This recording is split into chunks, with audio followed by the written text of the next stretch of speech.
Kailashahar Gaurnagar RD ব্লকের আওতাধীন শ্রীনাথপুর গ্রাম পঞ্চায়েতের অন্তর্গত ভোরঘাটপাড়া জুনিয়র মাদ্রাসার নবনির্মিত বিল্ডিংয়ের আজ শুভ উদ্বোধন হয়।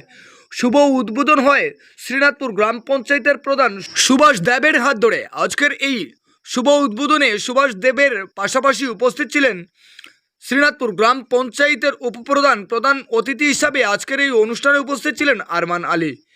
পঞ্চায়েত প্রধান এবং উপপ্রধানের পাশাপাশি এলাকার সচেতন নাগরিক এবং অন্যান্য পঞ্চায়েত সদস্যরাও আজকের এই শুভ উদ্বোধনী অনুষ্ঠানে উপস্থিত ছিলেন। শুভ উদ্বোধনী অনুষ্ঠানে মিষ্টি বিতরণ করে আজকের এই নবনির্মিত বিল্ডিংটির শুভ সূচনা হয় এবং উদ্বোধনের পর রীতিমতো সমালোচনার ঝড় বইছে। মাদ্রাসায় নামা উঠার যে রাস্তা, সেই রাস্তা দিয়ে কচি কাচারা কোনোভাবেই নেমে উঠতে পারবেন না বা নামতেও পারবেন না, যেটা আমরা নিউজের কিছুটা ভিডিও চিত্র তুলে ধরেছি, আপনারা স্ক্রিনের মধ্যে স্পষ্ট দেখতে পাচ্ছেন। প্রধান পিডব্লিউডি সড়ক থেকে জুনিয়র মাদ্রাসাটি প্রায় 50-60 ফুট নিচে অবস্থানরত। যে রাস্তা দিয়ে নামছেন সে রাস্তা দিয়ে বড়রাও নামতে উঠতে কষ্ট পায়, হিমশিম খেতে হয়। আবার এই কচিকাচারা কী করে নামবে? যদি এই রাস্তা দিয়ে নামতে গিয়ে কোনো বাচ্চার অর্থাৎ জুনিয়র মাদ্রাসার পড়ুয়া ছাত্রছাত্রীর কোনো অঘটন হয়, তাহলে এর দায়ভার কে নেবে? এ নিয়েও নানা কৌতূহল সৃষ্টি হচ্ছে। এছাড়াও এই জুনিয়র মাদ্রাসার রয়েছে নানান সমস্যা। এখানে টয়লেটের কোনো ব্যবস্থা নেই, কোনো কিচেন রুম। তাছাড়াও এখানে রেশন সামগ্রী অর্থাৎ বাচ্চাদের খাওয়া দাওয়ার যে মিড ডে মিলের ডাল চাল বা অন্যান্য সামগ্রী, সেগুলো মজুদ নেই। ব্যাগের মধ্যে করে নাকি টিচার নিয়ে আনেন এবং প্রতিদিন রান্না করেন। এটাই হচ্ছে এখানকার সিস্টেম, এভাবেই চলছে। তবে নবনির্মিত উদ্বোধন হওয়া বিল্ডিংয়ের পরিকাঠামো ঠিকঠাক থাকলেও মাদ্রাসা পরিচালনা করতে গিয়ে যে নিয়মগুলো আছে, আগামী দিন সব সঠিকভাবে পরিচালিত হয় কিনা সেদিকেও তাকিয়ে আছেন এলাকার মানুষ।